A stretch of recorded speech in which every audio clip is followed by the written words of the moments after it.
Hey everybody, tonight I'm going to cook for you a recipe that's a super easy shortcut for Parmesan chicken.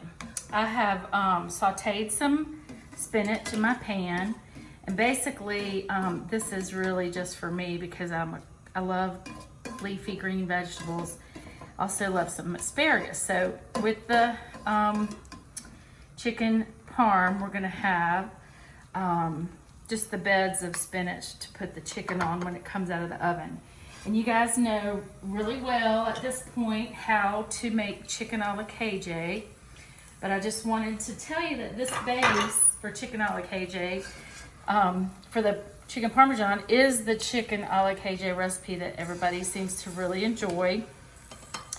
I cook the chicken breasts on high heat and brown them for this recipe, already pre-seasoned with salt, pepper, kosher salt, pepper, oregano, and olive oil. And that just makes it easy when it comes time to cook on the stove, so I don't have to keep seasoning everything as I go. It's already been done. So once this gets finished, I'm gonna brown for about 2 minutes on each side, put them in another different casserole dish so I don't cross-contaminate back to where the raw chicken was. And I'm gonna put them in a casserole dish, and I'm going to top them with the RAO sauce and mozzarella cheese and Parmesan cheese.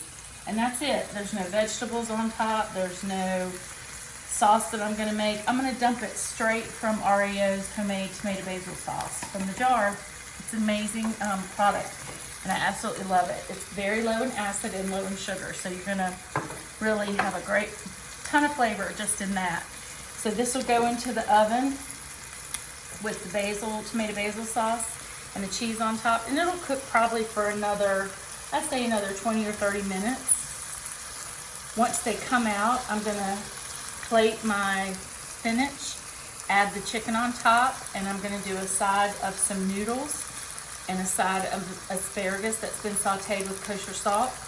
And you're gonna see how pretty and flavorful that plate will be.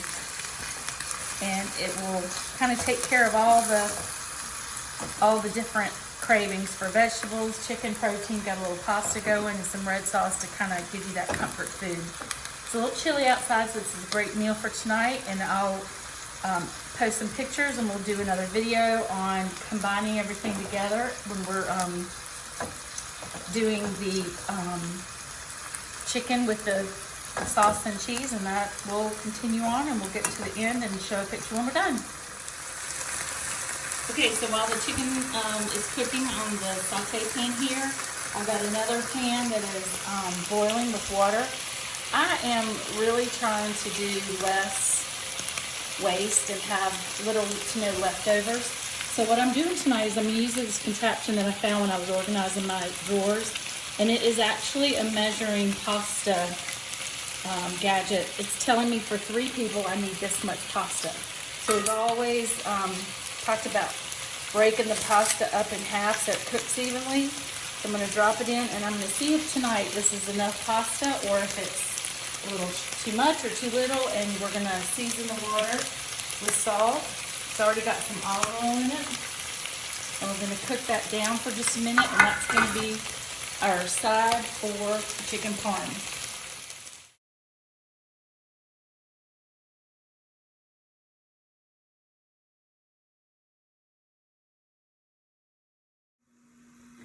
Okay, I've taken the saute pan where we have the chicken cooking, and I've added a tiny little bit of chicken broth to it. And now I'm gonna add 1/4 of a stick of butter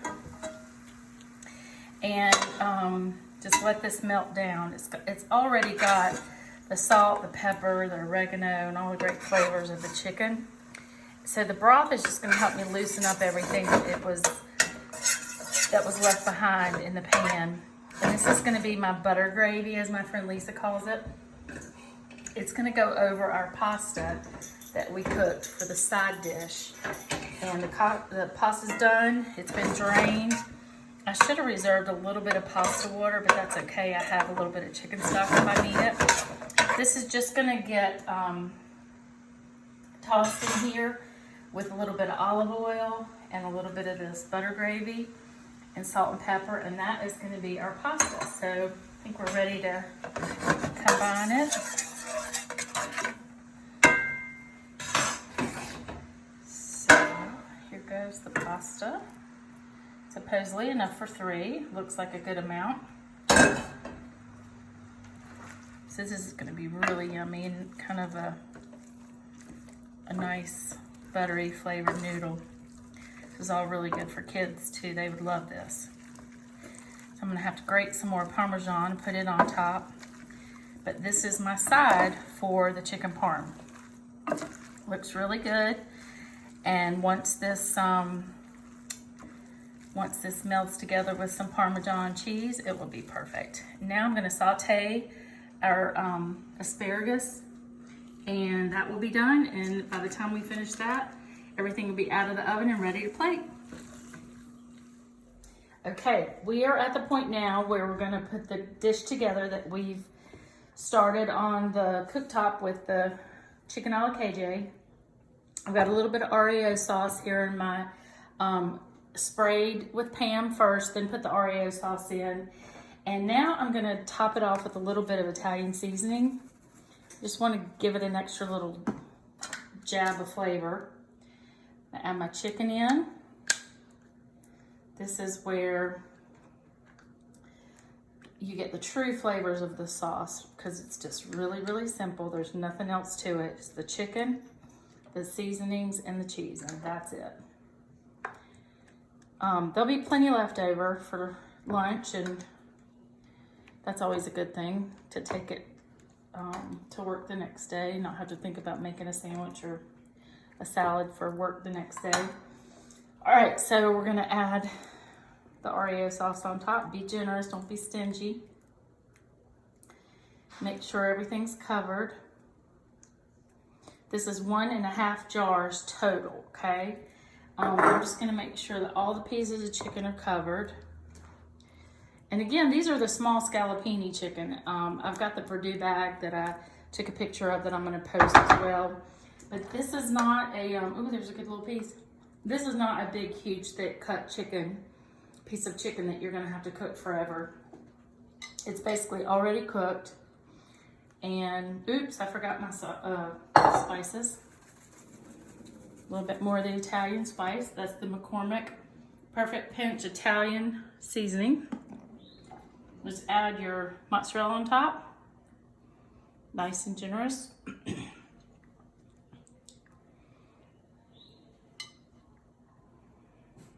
And then I'm gonna do the fresh grated Parmesan on top because it just tastes better. And get it good and covered. Make sure all your edges are covered and it's good to go. So this will go into the oven, like I said, at 350 for about 20 minutes. And I'm gonna go ahead and put that in, and then I'm gonna show you what we're gonna do while we're here with the asparagus. Ooh.